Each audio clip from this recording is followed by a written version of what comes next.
जय भूमि, जय भारत दोस्तों। मैं हूं आपका अपना Abhimanyu Jadaun, real estate consultant based in Bharat. मेरे कई व्यूअर्स और क्लाइंट्स मुझसे बार बार एक ही सवाल पूछते थे, भाई ये रियल एस्टेट के प्राइसेस अचानक से आग की तरह क्यों बढ़ रहे हैं, ये रुकेंगे भी या नहीं। इन्हीं सवालों के जवाब देने के लिए और आपको एक क्लियर पिक्चर दिखाने के लिए मैंने ये सीरीज बनाना स्टार्ट की थी एंड ये इस सीरीज की लास्ट वीडियो है। वैसे तो मैं और भी वीडियोस बना सकता था, लेकिन अगर आप मेरी पुरानी वीडियोस ध्यान से देखिए और देखोगे तो आपको ये समझ जरूर आ जाएगा कि भारत और रियल एस्टेट की ग्रोथ स्टोरी की असली पिक्चर क्या और क्यों है। फिर भी अगर आपके कुछ और सवाल हैं तो आपको मेरी ईमेल आईडी पता है, you know what to do right. तो चलिए इस वीडियो को शुरू करते हैं। मध्य प्रदेश भारत का एक ऐसा राज्य है जो अपने rich heritage, cultural diversity and historical significance के लिए जाना जाता है। फिर चाहे खजुराहो की प्राचीन मूर्तियां हो, सांची के स्तूपाज हो, उज्जैन के महाकाल का मंदिर हो या भीमबेटका की प्री हिस्टोरिक केव्स ही क्यों ना हो, इसकी वजह से मध्य प्रदेश आज पूरी दुनिया में जाना जाता है।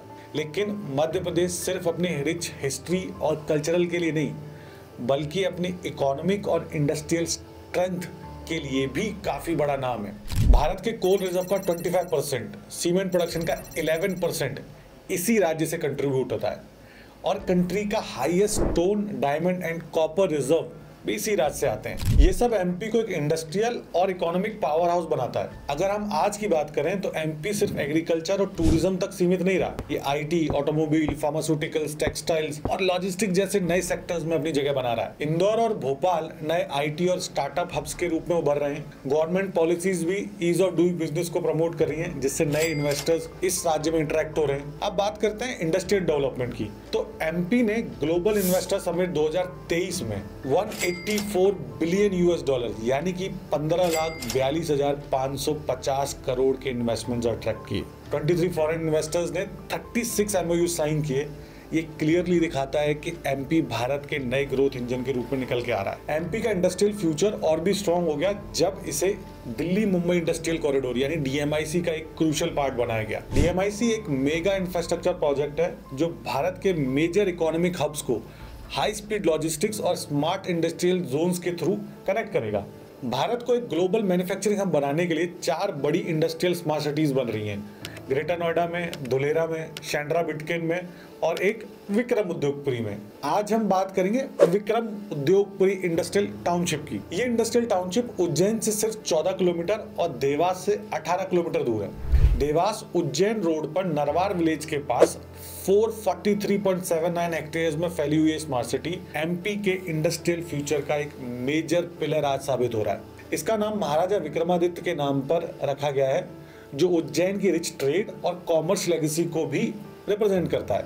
ये प्रोजेक्ट 2012 में अनाउंस किया गया था और इसका विजन है एक self sustaining smart city create करना जो ग्लोबल इन्वेस्टर्स और बिजनेसेस को अट्रैक्ट करे, जो कि आप आज देख रहे हो कि ये ऑलरेडी कर भी रहा है, बड़े बड़े इन्वेस्टर्स को अपनी साइड खींचकर। विक्रम उद्योगपुरी मैन्युफैक्चरिंग, आईटी और सर्विस इंडस्ट्रीज के लिए एक हाईटेक इकोसिस्टम प्रोवाइड करेगा। ये दिल्ली, मुंबई, इंदौर और ग्वालियर से एफिशिएंटली कनेक्टेड है। इंफ्रास्ट्रक्चर की बात करें तो NH52 और NH47 से डायरेक्ट एक्सेस इसे इंडस्ट्रियल लॉजिस्टिक्स के लिए परफेक्ट डेस्टिनेशन बनाता है। वहीं पे इंदौर एयरपोर्ट यहाँ से सिर्फ 55 किलोमीटर दूर है, जो इंटरनेशनल ट्रेड और कार्गो के लिए एक बहुत बड़ा एडवांटेज है। दूसरी side western dedicated freight corridor 40 kilometre दूर है, जो फास्ट और कॉस्ट इफेक्टिव इंडस्ट्रियल शिपमेंट्स को सपोर्ट करेगा। दिल्ली मुंबई एक्सप्रेसवे और JNPT पोर्ट तक की डायरेक्ट और स्ट्रॉन्ग कनेक्टिविटी इसे एक्सपोर्ट इंपोर्ट बिजनेस के लिए गेम चेंजर आज की डेट में बना रही है। आज की डेट में अगर आप बात करें तो यहाँ पे ऑलरेडी 50+ इंडस्ट्रीज ने 4000 करोड़ से ज्यादा का इन्वेस्टमेंट प्रपोज किया है। MPIDC ने 44 इंडस्ट्रीज को लेटर ऑफ इंटेंट भी दे दिया है। कुछ बड़ी कंपनीज जो विक्रम उद्योगपुरी में इन्वेस्टमेंट करी है उनका नाम आपको बता देता हूँ। तो उसमें है PepsiCo India, Amul, Ashirvad pipes, Symbiotic Life, Karnataka antibiotics, Yashoda linen, Srinivas pharma and there are lot more companies. अब तक 5 इंडस्ट्रीज ऑलरेडी प्रोडक्शन चालू कर चुकी हैं एंड 8 नए प्लांट इस साल एंड तक ऑपरेशनल भी हो जाएंगे।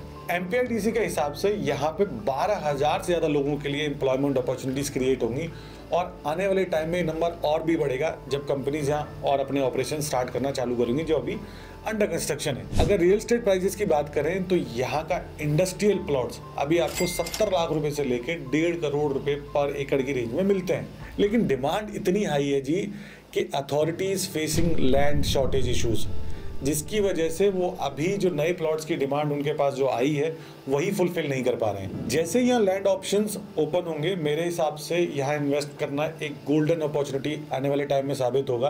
कब तक यहाँ पे लैंड अपॉर्चुनिटी आती है इसके बारे में मैं भी कुछ बोल नहीं सकता बिकॉज अथॉरिटी वाले ही नहीं बोल पा रहे हैं, तो लेट्स सी। बाकी it's a very good investment opportunity specially considering this is a industrial city which is in making. और हाँ, अगर आपके आसपास भी पिछले कुछ सालों में प्रॉपर्टी के प्राइसेस अचानक से बढ़े तो चेक करिए कहीं आपका शहर का कनेक्शन भारत की इस बढ़ती ग्रोथ स्टोरी के साथ तो नहीं है। अगर है तो मुझे कमेंट्स में ज़रूर बताइएगा and if you want specific video on any specific topic तब भी मुझे वो कमेंट में जरूर बताइएगा। I try and make that video.